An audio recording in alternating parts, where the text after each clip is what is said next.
Hello friends, आज की video में हम देखेंगे इकोनॉमिक्स पेपर 2 का प्रैक्टिस सेट 11। इससे पहले हमने 10 प्रैक्टिस सेट कर रखा है जो आपके एग्जाम के पॉइंट ऑफ व्यू से काफ़ी ज़्यादा महत्वपूर्ण है।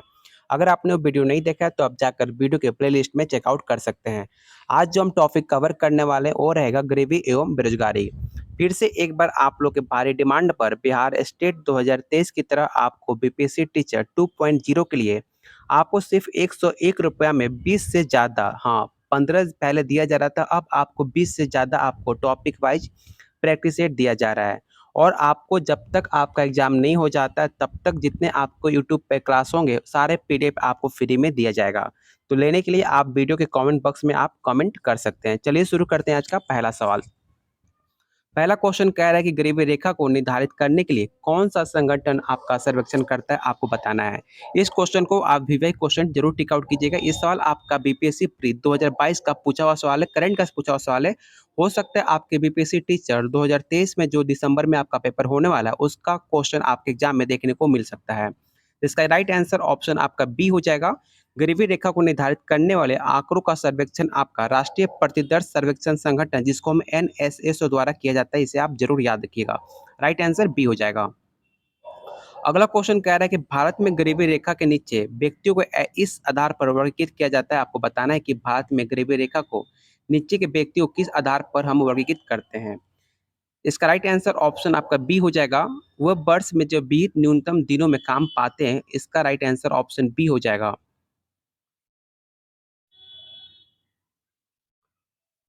क्वेश्चन थर्ड कह रहा है कि तेंदुलकर प्रवृत्ति के आधार पर वर्ष 2011-12 के लिए भारत की गरीबी दर क्या थी, इसको आपको बताना है। इस क्वेश्चन को आप विवेक क्वेश्चन टिक आउट कीजिएगा। हो सकता है आपके एग्जाम में देखने को मिल सकता है, देख सकते हैं सवाल कितनी बार आपके एग्जाम में पूछा हुआ सवाल है। करंट में आपका उत्तराखंड में पूछा हुआ था और इस सवाल आपका उत्तर प्रदेश पीसीएस में 2013 में पूछा था और इस सवाल आपका यूपी पीसीएस में 2012 में पूछा गया था। देख सकते हैं सवाल कैसे आपके एग्जाम में रिपीट होते हैं। इस क्वेश्चन को आप विवेक क्वेश्चन जरूर टिक आउट कीजिएगा। और बात की जाए इसकी जनगणना के हिसाब से गरीबी दर क्या थी 2011-12 में, तो उस टाइम आपका 21.92% आपकी गरीबी दर थी 2011 और 12 में। तो राइट आंसर डी हो जाएगा। क्वेश्चन 4 कह रहा है कि भारतीय योजना आयोग के अनुसार निम्नलिखित में कौन से गरीबी रेखा के लिए सही है, आपको बताना है कि इनमें कौन सा ऑप्शन आपका सही होगा। इसका राइट आंसर ऑप्शन आपका सी हो जाएगा। 2 आपका पहला ऑप्शन सही होगा। ग्रामीण क्षेत्र में प्रति व्यक्ति रुपये 26 पे प्रतिदिन आपका इनकम होता है। और आपका लास्ट ऑप्शन होगा थर्ड, नागरिक क्षेत्र में प्रति व्यक्ति आपका 32 रुपये। मतलब अगर जो आपके गांव में बिलोंग करते हैं उनका डेली का 26 रुपये प्रतिदिन इनकम होता है और आपका जो शहरी में निवास करते हैं उनका 32 रुपये प्रतिदिन उनका गरीबी रेखा के लिए जो आते हैं वो उनके नीचे सही माना जाएगा। तो इसका राइट आंसर ऑप्शन आपका सी हो जाएगा। और ये सवाल आपका बीपीएससी प्री 2015 का पूछा हुआ सवाल है, यहाँ पे देख सकते हैं। सारे क्वेश्चन आपके एग्जाम में जो बार-बार पूछे जाते हैं, आपको वही क्वेश्चन आपको कराया जा रहा है। इसलिए कहा जा रहा है बार-बार कि आपके एग्जाम के पॉइंट ऑफ व्यू से काफ़ी ज़्यादा महत्वपूर्ण है। चलते हैं अगले क्वेश्चन पे।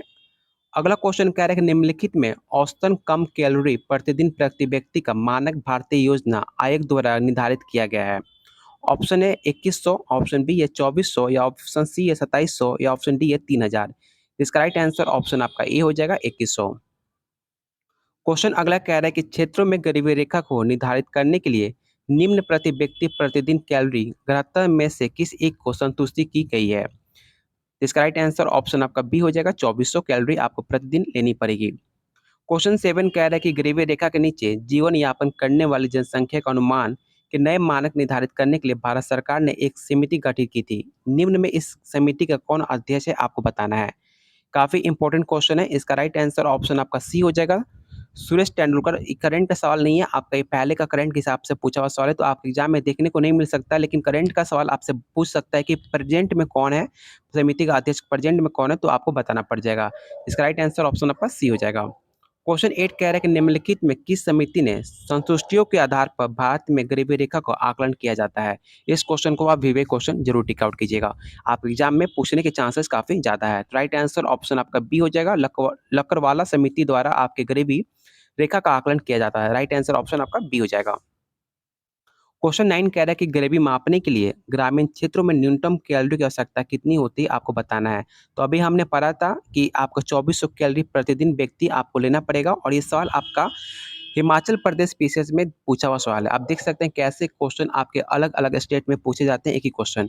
कभी आपका हरियाणा में पूछ लेगा, तो कभी आपका हिमाचल प्रदेश में, कभी आपका बिहार में। क्वेश्चन आपका सेम रहेगा, बस पूछने का तरीका बदल जाता है और क्वेश्चन आपका सेम ही रहेगा। इसलिए आप वीडियो को अंत तक ज़रूर देखिए, आपके एग्ज़ाम में पॉइंट ऑफ व्यू से काफ़ी ज़्यादा महत्वपूर्ण है। क्वेश्चन 10 कह रहा है कि निम्नलिखित समितियों में से किसने मात्र पोषक तत्वों की आवश्यकता के आधार पर गरीबी रेखा का निर्धारण किया था, आपको बताना है। ये भी सवाल आपका उत्तर प्रदेश पीसीएस प्री का 2020 का पूछा हुआ सवाल है। तो अभी हमने पढ़ा, इसको हम अलग समिति के नाम पे जानते हैं। राइट आंसर ऑप्शन आपका ए हो जाएगा। क्वेश्चन 11 कह रहा है कि एनएसएसओ के 68वें दौर पर आधार पर गरीबी अनुमानों के बारे में कौन सा कथन सत्य है, आपको बताना है। तो इसका राइट आंसर ऑप्शन आपका डी हो जाएगा। भारत की 33.35% जनसंख्या गरीबी की रेखा के नीचे जीवन यापन कर रही है, ये कथन आपका बिल्कुल सही है। इसलिए इसका राइट आंसर ऑप्शन आपका डी हो जाएगा। और ये सवाल आप करेंट का पूछा हुआ सवाल है, ये देख सकते हैं। आपका बीपीएससी 2021 और 22 का जो एग्जाम दोबारा हुआ था, वो आपका 2022 का पूछा हुआ सवाल है। इसलिए कह रहा हूँ कि आप क्वेश्चन को जरूर टिक आउट कीजिएगा वीवीआई तौर पर। आपके एग्जाम के पॉइंट ऑफ व्यू से काफी ज्यादा सारा क्वेश्चन इंपॉर्टेंट है। क्वेश्चन 12 कह रहा है कि भारत में गरीबी का अनुमान हेतु निम्नलिखित में कौन सी विधियों के द्वारा प्रयोग किया जा रहा है, आपको बताना है कि इसका राइट आंसर ऑप्शन आपका क्या हो जाएगा। तो देख सकते हैं इसका राइट आंसर ऑप्शन आपका बी हो जाएगा। सबसे पहले आपका सिर गणना विधि, उसके बाद आपका कैलोरी ग्रहण और उसके बाद आपका पारिवारिक उपभोग व्यय, तीनों राइट आंसर ऑप्शन 1 और 2 और 3 हो जाएगा। इसका राइट आंसर ऑप्शन आपका बी आपका सही हो जाएगा। क्वेश्चन 13 कह रहा है कि गरीबी की परिभाषित किया गया है। आपको बताना है कि गरीबी का परिभाषित किसके द्वारा किया गया और कैसे हम परिभाषित करते हैं, आपको भी ये भी बताना है। इस क्वेश्चन को आप विवेक क्वेश्चन जरूर टिक आउट कीजिएगा। आपके एग्जाम का पूछा हुआ सवाल है आपका बीपीएससी टीचर 2023 का। तो इसका राइट आंसर ऑप्शन आपका बी हो जाएगा। कैलोरी अंत ग्रहण के आधार पर हम डिसाइड करते हैं आपका गरीबी का परिभाषित किया गया है। तो राइट आंसर ऑप्शन आपका बी हो जाएगा। और इस सवाल आपका यूपी पीसीएस और यूपी लोअर स्पेशल का पूछा हुआ सवाल है। क्वेश्चन 14 कह रहा है कि भारत में निर्धारिता के स्तर का आकलन कैसे किया जाता है। देख सकते हैं एग्जाम में कितनी बार आपके एग्जाम में पूछा हुआ सवाल है, कितनी बार रिपीटेड क्वेश्चन है और अलग-अलग ईयर में पूछा हुआ सवाल है। इस क्वेश्चन को आप जरूर वीवीआई टिक आउट कीजिएगा। आपको वही क्वेश्चन कराया जाएगा जो आपके एग्जाम में बार-बार पूछता है। तो राइट आंसर ऑप्शन आपका सी हो जाएगा। परिवार के उपभोग व्यय के आधार पर आपका वर्गीकृत किया जाता है। राइट आंसर ऑप्शन सी होगा। क्वेश्चन 15 कह रहा है कि किसी दिए के वर्ष में भारत में कुछ राज्य को आधिकारिक गरीबी रेखाएं अन्य राज्यों की तुलना में उच्चतर है, क्योंकि आपको बताना है क्यों इसका उच्चतर है। तो इसका राइट आंसर ऑप्शन आपका बी हो जाएगा। यहाँ पर देख सकते हैं कि भारत में कुछ राज्यों में आधिकारिक गरीबी रेखाएं अन्य राज्यों की तुलना में उच्चतर है, क्योंकि कीमत स्तर अलग-अलग राज्यों में अलग-अलग होती है। इसलिए कहीं पे गरीबी रेखाएं की मान जो होता है, हम कैसे वैल्यू निकालते हैं, उसका कभी कम है और कभी कहीं पे ज़्यादा देखने को मिलता है। तो इसका राइट आंसर ऑप्शन आपका बी हो जाएगा। और इस सवाल आपका आईएएस प्री 2019 का पूछा हुआ सवाल है। काफ़ी ईज़ी सवाल है, आप सबको पता होना चाहिए कि गरीबी का हम मूल्यांकन कैसे करते हैं। तो काफ़ी आपके डेली लाइफ से पूछा हुआ क्वेश्चन है, इसलिए आपके एग्जाम में पूछा भी जा सकता है। क्वेश्चन 16 कह रहा है कि भारत में नगरीय क्षेत्रों में बीपीएल परिवारों की पहचान के लिए निम्नलिखित में कौन सी समिति गठित की गई थी, इसको आपको बताना है। इस क्वेश्चन को आप विवेक क्वेश्चन जरूर टिक आउट कीजिएगा। बीपीएल से आपके एग्जाम में क्वेश्चन देखने को जरूर मिलता है। तो आपको पता होना चाहिए कि बीपीएल परिवारों को पहचान करने के लिए कौन सी समिति की गठित की गई थी, आपको पता होना चाहिए। काफी इजी सवाल है और आप सबको उम्मीद करता हूँ आपको इसका आंसर पता होगा। याद रखिएगा, हासिम समिति के नाम से जाना जाता है कि बीपीएल परिवारों को पहचान करने के लिए हासिम समिति की गठित की गई थी। राइट आंसर ऑप्शन आपका डी हो जाएगा। अगला क्वेश्चन कह रहा है कि निम्नलिखित में कौन भारत में गरीबी रेखा का निर्धारण करता है, आपको बताना है। तो इसका राइट आंसर ऑप्शन आपका डी हो जाएगा। योजना आयोग, जिसे आप आयोग के नाम से जानते हैं, जिसका अध्यक्ष आपके प्रधानमंत्री होते हैं, इसे भी आप याद रखिएगा कि नीति आयोग का अध्यक्ष कौन होता है। तो याद रखिएगा, नीति आयोग का अध्यक्ष आपके प्रधानमंत्री अब फिलहाल अभी नरेंद्र मोदी हैं।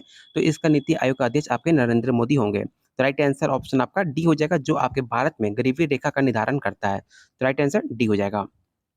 क्वेश्चन 18 कह रहा है कि निम्नलिखित में किस वर्ष में संयुक्त राष्ट्र संघ ने परम गरीबी की परिभाषा अंगीकृत की थी। इसका राइट आंसर ऑप्शन बी हो जाएगा। 1995 में संयुक्त राष्ट्र द्वारा परम गरीबी की परिभाषा को अंगीकृत किया गया था। तो राइट आंसर ऑप्शन बी हो जाएगा। अगला क्वेश्चन कह रहा है कि निम्नलिखित में कौन सा कथन सही है, आपको बताना है। याद रखिएगा, राइट आंसर ऑप्शन ए हो जाएगा। निर्बाध निर्धनता संसाधनों के निर्बाध स्तर पर आधारित होती है, ये कथन आपका बिल्कुल सही है। राइट आंसर ऑप्शन आपका ए हो जाएगा। क्वेश्चन 20 कह रहा है कि निम्नलिखित में किसको गरीबी का सामाजिक सूचक नहीं समझा जाता है, आपको बताना है। आपके एग्जाम के पॉइंट ऑफ व्यू से काफी ज्यादा महत्वपूर्ण है, इसको याद रखिएगा। आपका राइट आंसर ऑप्शन ए हो जाएगा। गरीबी रेखा या निर्धारिता रेखा आय को उस स्तर को कहते हैं जिसमें कम आमदनी होने पर व्यक्ति अपने वंचित आवश्यकताओं को भी पूरा ना कर पाए। उसे हम कहते हैं, आपका राइट आंसर ऑप्शन हो जाएगा option A, low number of modes of transport. Right answer option A होगा। क्वेश्चन 21 कह रहा है कि इनमें से किसने गरीबी निवारण के प्रभावपूर्ण अस्त्र के रूप में स्वयं सेवा समूह पर विचार दिया था? ये सवाल आपका बीपीएससी प्री आपका 2018 का पूछा हुआ सवाल है और आपके हो सकता है कि आपके एग्जाम में पूछा भी जाए। याद रखिएगा, इसका राइट आंसर ऑप्शन आपका बी हो जाएगा, मोहम्मद यूनुस। आपका यहाँ पर साफ साफ पढ़ सकते हैं कि स्वयं सहायता समूह एक ऐसी माध्यम है जिसकी सहायता से समूह की महिलाओं को और अन्य महिलाओं के साथ अपने संबंधों को मजबूत करने तथा एक दूसरे की मदद करते हुए अपने लक्ष्य को प्राप्त करने में मदद मिलती है। फिलहाल में अभी आपका महिला आरक्षण प्राप्त पास किया गया है, तो हो सकता है कि आपका महिला से क्वेश्चन पूछा हुआ सवाल है, तो हो सकता है आपके एग्जाम में ये सवाल देखने को जरूर मिले। इस क्वेश्चन को आप विवेक क्वेश्चन जरूर टिक आउट कीजिएगा, आपके एग्जाम में देखा जा सकता है क्वेश्चन। अगला क्वेश्चन कह रहा है कि भारत में गरीबी रेखा को मापने के लिए सामयिक नमूना सर्वेक्षण कौन करता है, आपको बताना है। काफी इजी सवाल है, उम्मीद करता हूँ इसका आंसर आप सबको पता होगा। और ये क्वेश्चन अभी हमने पहले कुछ टाइम पहले ही ये क्वेश्चन हमने करा भी था, बस क्वेश्चन पूछने का पैटर्न बदल गया, लेकिन क्वेश्चन ये हमने पहले भी कर रखा हुआ है। इसका राइट आंसर ऑप्शन आपका सी हो जाएगा, एनएसएसओ द्वारा आपका गरीबी रेखा को मापने के लिए सामयिक नमूना सर्वेक्षण करता है। ये सवाल आपका हिमाचल पीसीएस का पूछा हुआ सवाल है, याद रखिएगा। राइट आंसर ऑप्शन आपका सी हो जाएगा, एनएसएसओ। अगला क्वेश्चन कह रहा है कि अगला क्वेश्चन आपका स्टेटमेंट और आपका कारण पे है, आपको बताना है कि इसमें कारण और जो आपका कथन है सेटिस्फाई करता है कि नहीं करता। कथन है कि शहरी गरीबी की जड़ में ग्रामीण क्षेत्रों में होती है, ठीक है, और आपका कारण है कि ग्रामीण क्षेत्रों में शिक्षा का स्तर काफी निम्न होता है। आपको बताना है कि कथन आपका सेटिस्फाई करता है कि नहीं करता। तो इसका राइट आंसर ऑप्शन आपका बी हो जाएगा। यहाँ पे साफ साफ लिखा है कि ए और आर दोनों सही हैं, परंतु जो आर है वो ए का सही मतलब व्याख्या नहीं करता है, इसलिए इसका राइट आंसर ऑप्शन आपका बी हो जाएगा। क्वेश्चन 24 आपको सेम क्वेश्चन है, सेम पैटर्न पर क्वेश्चन आपसे पूछा गया है, तो चलिए पढ़ते हैं इसका कथन। इसका अभिकथन क्या है? अभिकथन कह रहा है कि 20वीं शताब्दी में निर्धनता एवं निर्धन व्यक्ति हमारी चिंता का एक कर्तव्य का विषय बने, और कारण है कि राजनीतिक रूप से यहाँ लक्ष्य भेदन क्रियाओं का अभाव था, जिसके फलस्वरूप इस मुद्दे पर गति मिली। आपको देखना है कि इसका राइट आंसर क्या होगा। तो इसका राइट आंसर ऑप्शन आपका ई हो जाएगा। ए और आर दोनों सही हैं, और आपका आर जो है आपका ए का सही व्याख्या करता है, इस हिसाब से राइट आंसर ऑप्शन आपका ए हो जाएगा। और इस सवाल आपका यूपी पीसीएस का प्री 2022 का पूछा हुआ सवाल है, हो सकता है आप एग्जाम में देखने को जरूर मिले। आप देख सकते हैं क्वेश्चन आपका कितना इंपॉर्टेंट है, सारे क्वेश्चन आपके एग्जाम का पॉइंट ऑफ व्यू से काफी ज्यादा महत्वपूर्ण है। अगर आपको प्रैक्टिस सेट चाहिए, जो आपको 20 से ज्यादा प्रैक्टिस सेट दिया जा रहा है, पहले 15 दिया जा रहा था, अब आपको 20 से ज्यादा प्रैक्टिस सेट दिया जा रहा है। साथ में जब तक आपके एग्जाम नहीं होते, जितने यूट्यूब पे आपके क्लास आएंगे उसका फुल वीडियो, आपका फुल प्रैक्टिस सेट आपको फ्री में दिया जाएगा, जब तक आपके एग्जाम नहीं होते, सिर्फ 101 रुपये में। लेने के लिए आप कॉमेंट जरूर कीजिएगा। क्वेश्चन 25 कह रहा है कि निम्न प्रश्नों में एक बयान के बाद दो मान्यताएं दी गई हैं। मतलब एक प्रश्न है जिसमें आपका दो मान्यताएं दी गई हैं, बयान और मान्यताओं पर विचार कर फैसला करना है कि कौन सा मान्यता बयान पर निर्भर करता है, आपको बताना है। चलिए देखते हैं बयान क्या है। बयान ये है कि 18 वर्ष के ऊपर उम्र के सभी बेरोजगार भारतीय युवाओं को बेरोजगारी भत्ता दिया जाना चाहिए। बिल्कुल सही बात है, लेकिन देखते हैं इसका आपका मान्यताएं कौन कौन सा है। देखते हैं। पहला मान्यता है कि भारत में बेरोजगार युवाओं को आर्थिक मदद की जरूरत है। बिल्कुल सही है। सेकंड है कि भारत के पास सभी बेरोजगार युवाओं को भत्ता प्रदान करने के प्रावधान है। इसका राइट आंसर ऑप्शन आपका ये हो जाएगा, बिल्कुल, क्योंकि सेकंड जो आपका कह रहा है कि सरकार के पास सभी बेरोजगार युवाओं को भत्ता प्रदान करने के लिए प्रावधान है, बिल्कुल गलत है। कि अगर इंडिया का पॉपुलेशन 140 करोड़ है, तो सारे अगर युवा इंडिया में काफी ज्यादा है, तो आपका सरकार सारे बेरोजगारी इंसान को युवाओं को पूरा भत्ता नहीं दे सकता है, कुछ इंसान को दे सकता है जो उसके कैपेबल हो। ठीक है, इस हिसाब से इसका अभिकथन आपका जो वन स्टेटमेंट था वो आपका सही है। राइट आंसर ऑप्शन आपका ए हो जाएगा। क्वेश्चन 26 कह रहा है कि निम्नलिखित में कौन सा एक सूचकांक भारत में गरीबी का तीव्रता की माप के लिए सबसे ज्यादा उपयुक्त मानी जाती है। आप एग्जाम के पॉइंट ऑफ व्यू से काफी ज्यादा इंपॉर्टेंट है, याद रखिएगा। उसको हम मल्टी डायमेंशनल पॉवर्टी इंडेक्स के नाम से जानते हैं, बहुआयामी गरीबी सूचकांक। राइट आंसर ऑप्शन आपका डी हो जाएगा। क्वेश्चन 27 कह रहा है कि यूएनडीपी के समर्थन से ऑक्सफोर्ड निर्धानता एवं मानव विकास नेतृत्व द्वारा विकसित बहुआयामी निर्धानता सूचांक में निम्नलिखित में कौन सा सुमेलित है, आपको बताना है कि इसमें कौन कौन सा आपका सुमेलित है। तो इसका राइट आंसर ऑप्शन आपका ए हो जाएगा, जिसमें पारिवारिक स्तर पर शिक्षा और स्वास्थ्य संपत्ति का सेवाओं का वंचन हो। आपका राइट आंसर ऑप्शन आपका ए हो जाएगा, केवल वन आपका राइट आंसर होगा। और ये सवाल आपका आईएएस जीएस का पूछा हुआ सवाल है। क्वेश्चन 28 कह रहा है कि संयुक्त राष्ट्र विकास कार्यक्रम, जिसे हम यूएनडीपी के नाम से जानते हैं, निर्धानता की निम्नलिखित श्रेणी की पहचान की है, उनमें कौन सा एक सही है, आपको बताना है कि इन चार ऑप्शन में कौन सा सही है। याद रखिएगा, इसको हम राइट आंसर ऑप्शन आपका सी हो जाएगा। ए और बी आपका दोनों सही है, इसलिए इसका राइट आंसर ऑप्शन सी हो जाएगा और ये सवाल आपका यूपी पीसीएस 2022 का पूछा हुआ सवाल है। अगला क्वेश्चन कह रहा है कि बहुआयामी निदानता सूचकांक में सम्मिलित होता है। आपको बताना है कि जो मल्टी डायमेंशनल पॉवर्टी होता है उसमें क्या-क्या सूचकांक शामिल होता है, आपको बताना है। ऐसे क्वेश्चन आपके एग्जाम में देखने को जरूर मिलता है, मल्टी डायमेंशनल से क्वेश्चन आपके एग्जाम में पूछे जाते हैं। इसका राइट आंसर क्या होगा आपको बताना है। इसका राइट आंसर ऑप्शन आपका डी हो जाएगा। 1 और 2 और 3 आपके बिल्कुल सही है। मतलब फर्स्ट पे आपका हो जाएगा हेल्थ और सेकंड पे आपका एजुकेशन और थर्ड पे आपका जीवन स्तर। मतलब आपका जो तीनों कथन है बिल्कुल आपका सही है। राइट आंसर ऑप्शन आपका डी हो जाएगा।